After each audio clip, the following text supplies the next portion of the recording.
This morning I have the pleasure of speaking to you from here, which is it's kind of unusual seeing this side of your head, but I'll get used to it in a minute.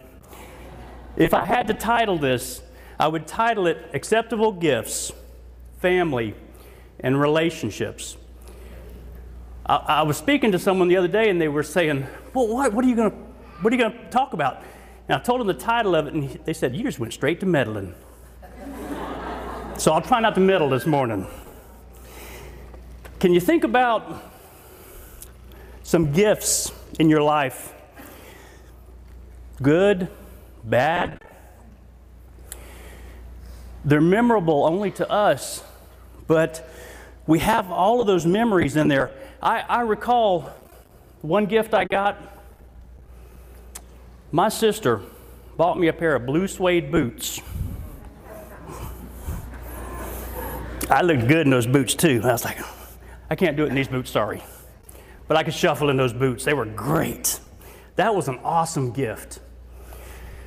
I also remember one year, my parents thought that a shared gift would bring my brother and I closer. They thought it would build bonding and community and relationships. Yeah, no, it did not. So they got us this two-part gift. And one part of it that I got was the power connector for an Atari Pong. State of the art. Man, it looked awesome on that 13-inch black and white TV. And my brother and I sat there and fought hours over who was winning and who was losing. And when he got the better of me, I would just unplug my power cord and go to my room. But you got to understand, in true brother style, he didn't let that get to him. He would sit in front of that black TV and go boing, boing, boing, boing. I'm like, come on. Gotta love brothers. Well, I've heard it said from this pulpit and other places that the things of this world mimic the things that are spiritual. And as I started preparing for this and really seeking God and saying, well, what about the gifts? What about the gifts of God? And one of the things that came out of that was, why us? Why? Why does He want us? Why does He pursue us? And as I pondered that, my mind went immediately back to those blue suede boots. And I said, I know why. Look, that's great. You had to wear them to understand. But the reason God pursues us is much simpler than blue suede boots. It's because He loves us. This morning's worship service, the word from Steve, where are you? Thank you. Simple. He loves us.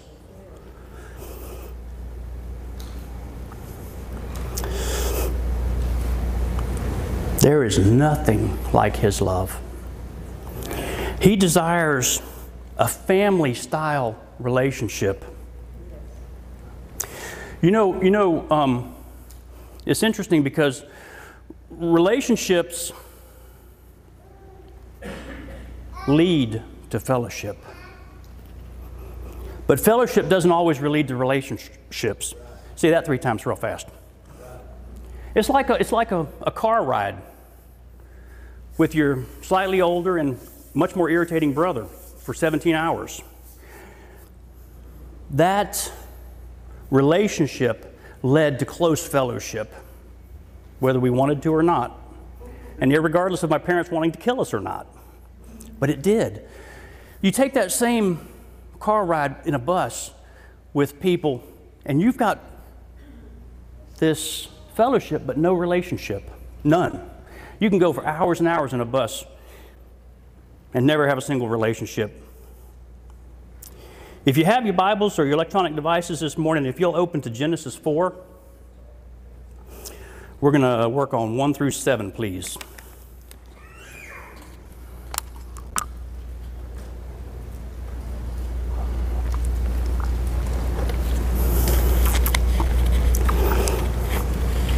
The story about Cain and Abel.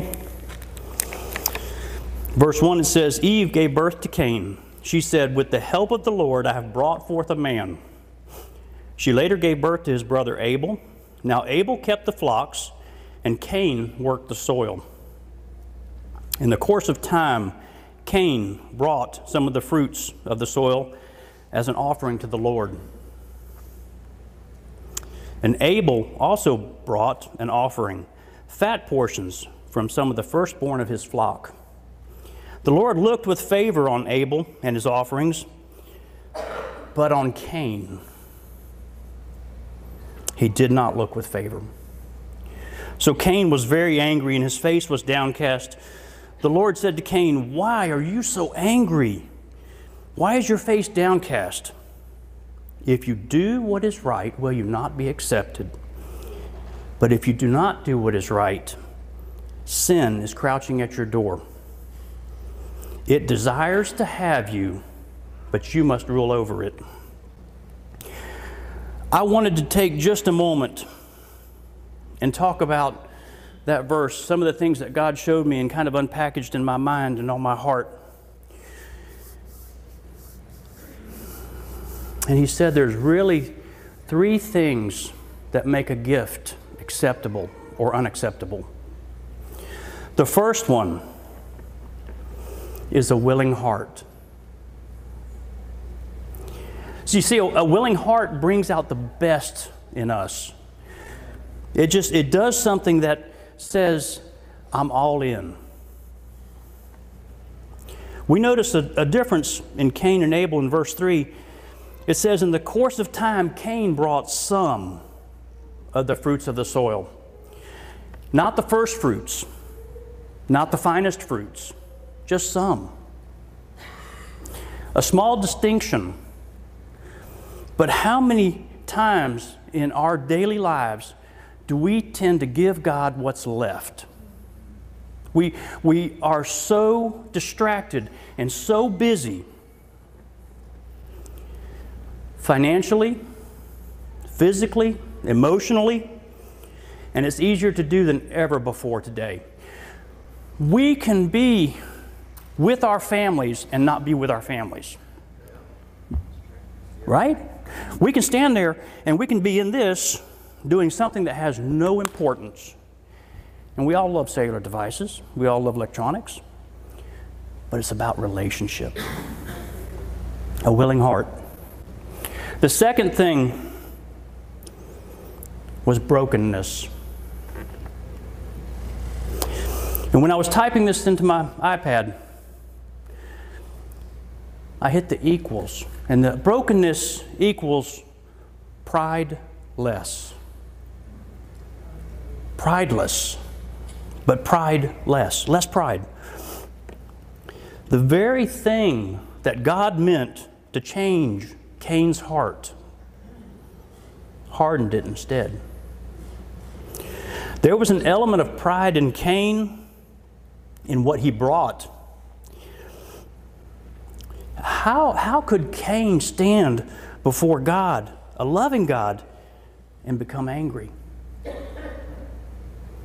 Y'all, it's easy to do. It's called rebellion. It's real easy. There is no room for brokenness and rebellion. And I can understand his position. Probably all can. Cain had all the reasons to be proud. I mean, all of them. He was firstborn. In our generation, that doesn't mean a lot, but then it meant a lot. Because he was the inheritor. Inheritance was all his. Everything that they had, that they were going to do and become, was going to be his one day. He had hard work. The man worked. He worked the soil. He had provisions from his labor. All the things to be proud of, but he was never broken. Broken has no place for pride. The third thing that I think God showed me in this, in an acceptable or unacceptable gift, is all that you are. And you got to understand,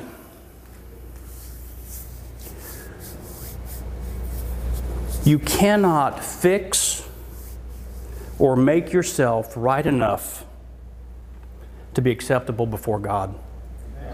You just can't. There's a lot of things that we can be proud of, but that won't change who we are, what we are. And the problem is we're smart. We're smart and deceived, but smart and deceived.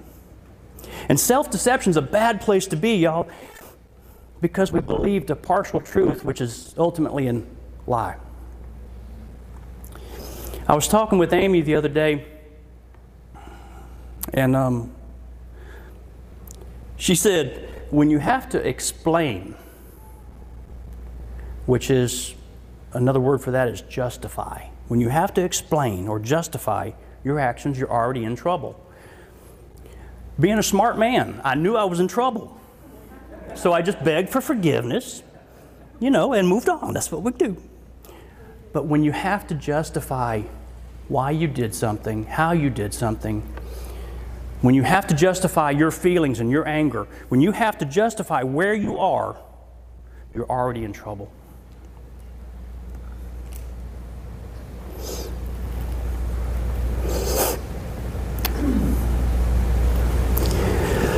In verse 6, God speaks to Cain and says, "Why are you so angry?"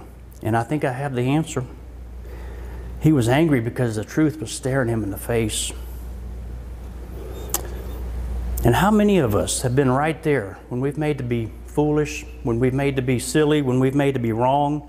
We just blow a gasket. And he was mad about it. But look what follows, y'all. God's not without redemption. If you do what is right, will you not be accepted? You see, the bad news is we can't fix ourselves. We just can't do it. As good as we are, as productive as we are, as smart as we are. The good news is the gift given to us was perfect and acceptable and even better than blue suede boots. And that gift was made possible through the grace of Jesus Christ on the cross. It's not about finances. It's not about talent. It's not about what you have or don't have. As my pop used to say, it's not about the haves and the have-nots. There's a story in the Bible about a poor woman who was attending church. And either as she came or as she left a meager offering. And it wasn't much. It wasn't going to change the way they did business. It wasn't going to do much of anything. But it caught the attention of Jesus. Because it wasn't about what was done. It was about the heart. The heart is right. The gifts, the talents, the finances, and the worship all follows. May I get the worship team to come up? Or as David says, worship team, please come up. Now, please, yes.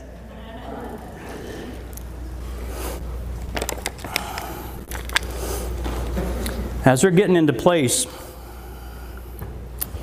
I'd like to tell you a story about my experience with a perfect gift.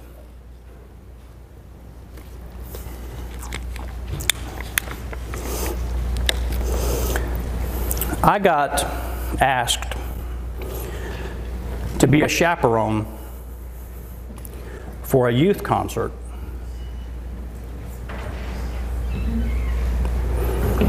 Can I tell y'all, nothing prepared me. Nothing prepared me for being in an auditorium with 10,000 teens.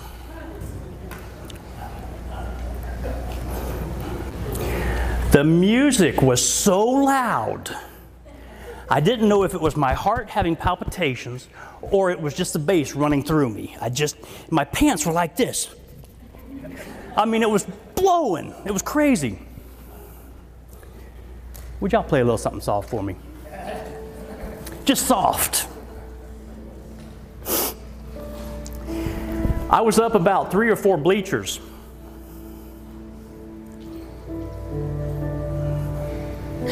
But there was a drawing in that place, pulling me down to the center of where all these kids were standing. And this is a big auditorium, y'all. Big. And it was packed. And I made my way through the people like this. I inched my way closer to the middle.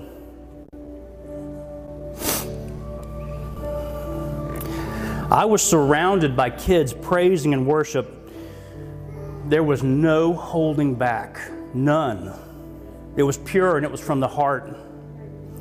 And it was like nothing I had ever experienced. They sang, they worshiped, and when I looked up,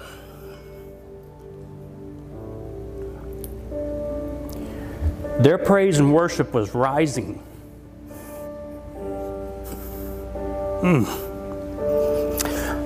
It reminded me of big globs of oil, golden and clear and sparkling. It was rising from these thousands of kids praising worship.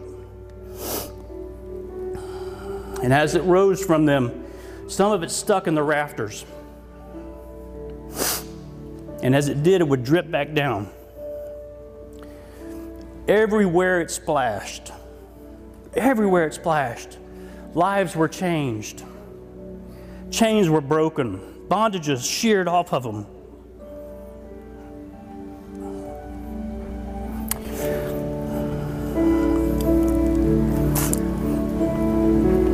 Y'all, miracles were happening. People spoke of things unknown to them. Hearts were changed. Minds were set free of addictions. Chains of bondage fell to the ground. And as I stood there, I realized there were tears streaming down my face. To be in the presence of the Holy Spirit, there is no shame. I was overwhelmed, to say the least.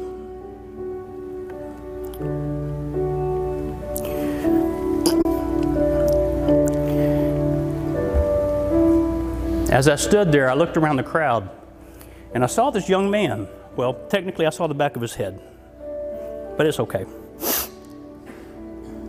And God gave me a word for him and said, I want you to go talk to this boy. And I said, okay. I'm a willing servant, Lord. But something stopped me. I took about 3 shuffles, and there were still about 5 or 6 people between us. And I said, Lord, I can't talk to him right now. I can't do it without talking to his parent. I've got to talk to his father. And then I thought, that's not happening. He's a lot smarter than I am. He's probably not here. It was crazy in there, y'all. Crazy. So I turned to go. And as I scooched around, I saw a man about 5 or 6 deep from me in the kids. And it was like somebody put a spotlight on his head.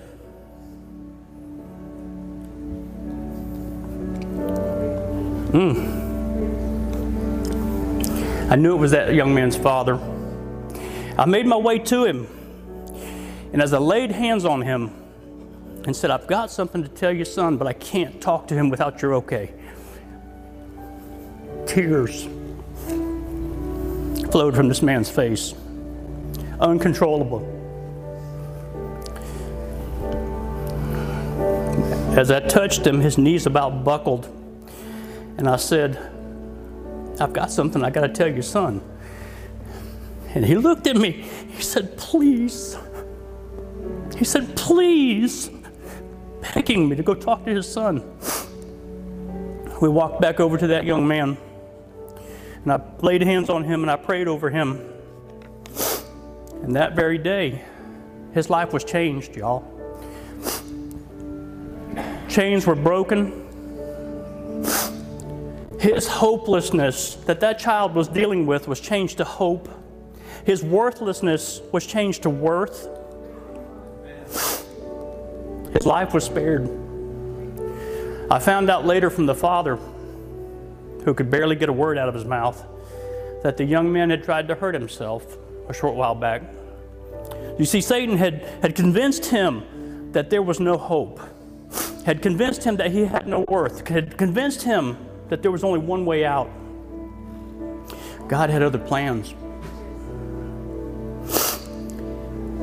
And in that moment, I saw a perfect gift. The love, the compassion, the grace. You see, God's not calling us to be perfect. Instead, He's changing our hearts. And in the process, we're made more like Him. This morning, we all deal with stuff. We just do. I'd like to open these altars, and we're going to do a song, maybe two. If you've got things in your life that you're dealing with,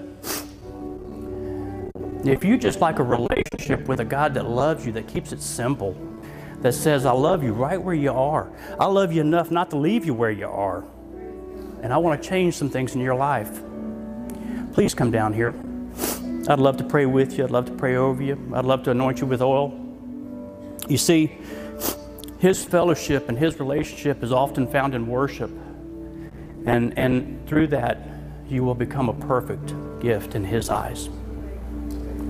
Amen. Would y'all stand with me while I pray? Lord Jesus, thank you for loving us right where we are. Thank you for caring enough not to leave us. Lord, right now I pray for your grace and your mercy to flow in this room like it's never flown before.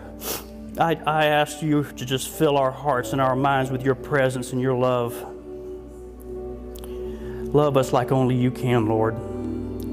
In Jesus' name I pray. Amen.